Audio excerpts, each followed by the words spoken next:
Assalamualaikum warahmatullahi wabarakatuh.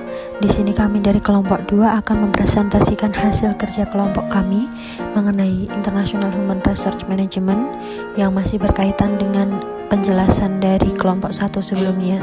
Perkenalkan, anggota kelompok kami yang pertama Nur Mujaidah dengan NPM 1901010123, Nita Rahayu dengan NPM 1901010143, dan Tutu Buswasono dengan NPM 1901010212. Yang pertama adalah pentingnya keberadaan IHRM atau International Human Resource Management. Secara khusus dibandingkan dengan HRM domestik, IHRM dianggap lebih penting karena yang pertama adalah mencakup lebih banyak fungsi. Kemudian alasan yang kedua karena memiliki fungsi yang lebih heterogen. Yang ketiga adalah melibatkan perspektif yang terus berubah. Yang keempat membutuhkan lebih banyak keterlibatan dalam kehidupan pribadi karyawan. Yang kelima dipengaruhi oleh lebih banyak sumber eksternal. Dan yang terakhir karena melibatkan tingkat risiko yang lebih besar daripada HRM domestik biasa. Selanjutnya adalah permasalahan utama dari IHRM. Masalah utama tersebut diklasifikasikan menjadi dua jenis, yakni masalah manajerial dan masalah sosial budaya.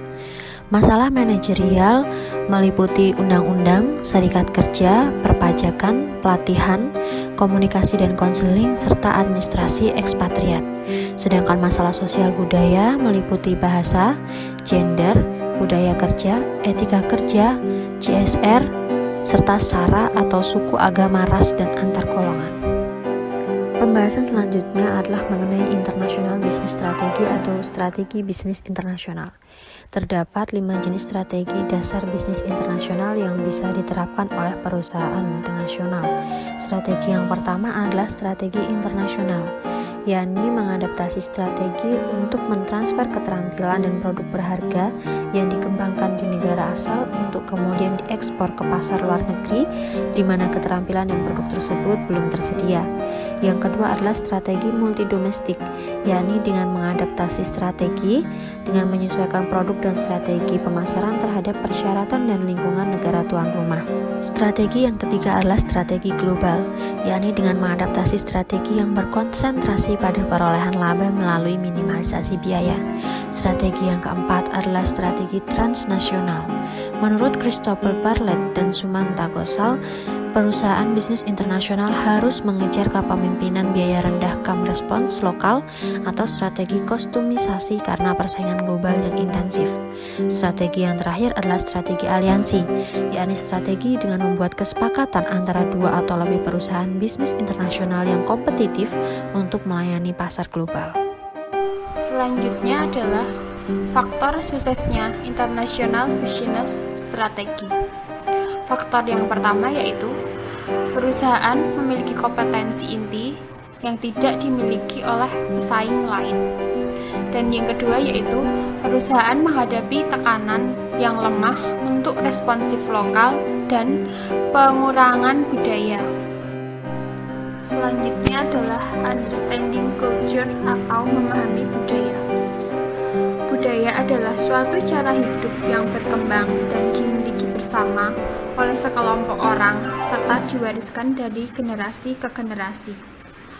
Budaya terbentuk dari unsur sistem agama dan politik, adat istiadat, bahasa, perkakas, pakaian, bangunan, dan karya seni. Kebudayaan ditentukan oleh tingkat ekonomi dan kondisi serta iklim suatu daerah atau negara yang berbeda dari satu dengan yang lainnya. Misalnya, masyarakat Skandinavia bergantung pada makanan laut dan berdagang dengan kota-kota pesisir karena mereka terletak di sepanjang garis pantai berbatu. Orang-orang di daerah gurun Asia dan Afrika melakukan perjalanan jauh untuk mencari makanan dan air karena mereka tidak dapat bercocok tanam karena kekurangan air dan tanah yang tidak cocok untuk bercocok tanam. Selanjutnya adalah culture is coverage and determinant. Budaya, cangkupan, dan penentunya. Ada beberapa faktor budaya yaitu yang pertama pengetahuan, yang kedua keyakinan, yang ketiga nilai, keempat sikap, dan yang kelima perilaku. Kelima faktor budaya tersebut akan saya jelaskan pada slide selanjutnya mengenai faktor budaya terhadap pembentukan budaya. Selanjutnya, cross-cultural theory atau teori lintas budaya. Istilah lintas budaya muncul dalam ilmu-ilmu sosial pada tahun 1930-an, sebagian besar sebagai hasil dari survei lintas budaya. Lintas budaya dapat merujuk pada berikut ini. Yang pertama, pengetahuan. Orang memperoleh pengetahuan dari pengaruh faktor lingkungan serta interaksi dengan lingkungan. Selain itu, orang memperoleh pengetahuan dari berbagai macam referensi. Yang selanjutnya, keyakinan. Keyakinan adalah representasi kognitif dari lingkungan yang relevan seseorang, mungkin benar atau salah, baik atau buruk, dan hubungan sebab akibat. Yang selanjutnya, nilai. Nilai adalah keyakinan yang bertahan lama bahwa cara perilaku atau keadaan akhir keberadaan tertentu lebih disukai secara pribadi atau sosial daripada model perilaku atau keadaan akhir yang berlawanan atau berlawanan. Yang selanjutnya adalah sikap. Sikap didefinisikan sebagai kecenderungan yang dipelajari untuk merespon dan cara yang konsisten menguntungkan atau tidak menguntungkan sehubungan dengan objek tertentu. Sikap adalah pernyataan evaluatif baik menguntungkan atau tidak menguntungkan mengenai objek, orang, atau peristiwa. Dan yang terakhir adalah perilaku. Perilaku pengetahuan dapat memberikan masukan dari keyakinan, nilai, sikap. Gantinya, keyakinan mempengaruhi nilai dan nilai mempengaruhi sikap. Ketiga faktor ini bersama membentuk perilaku. Dalam studi lintas budaya yang pada hakikatnya merupakan kecenderungan kooperatif dan berbagai bidang analisis budaya, berbagai bentuk interaktivitas antara anggota budaya yang berbeda kelompok ini mengacu pada komunikasi lintas budaya, interkulturalisme, dan lain sebagainya. Wacana tentang interaktivitas budaya ini juga disebut sebagai lintas budaya dan termasuk multikulturalisme, keragaman budaya, dan lain sebagainya. Selanjutnya, masih dalam teori lintas budaya, bagian terpenting dari studi lintas budaya adalah lintas budaya komunikasi. Hal ini karena menimbulkan proses penting lainnya seperti lintas budaya negosiasi. Program yang dikembangkan untuk melatih karyawan agar memahami bagaimana bertindak ketika berada di luar negeri. Pelatihan lintas budaya dalam bisnis saat ini tidak hanya berfokus pada pelatihan bahasa, tetapi juga mencakup fokus pada pelatihan budaya.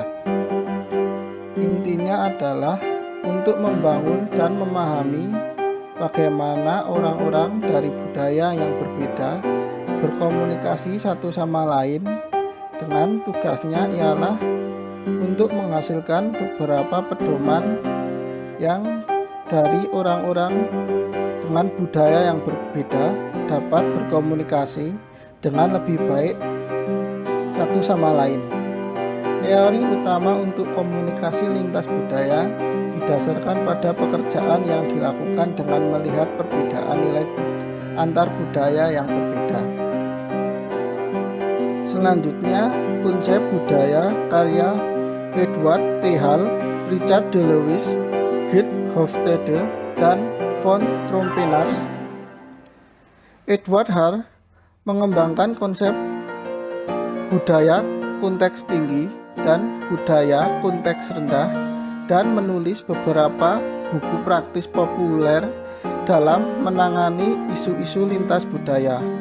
Hall pertama kali menciptakan konsep proxemic atau ruang pribadi, atau dalam istilah lain yaitu menjelaskan atau menggambarkan mengenai jarak terukur yang ditetapkan antara orang-orang saat mereka berinteraksi.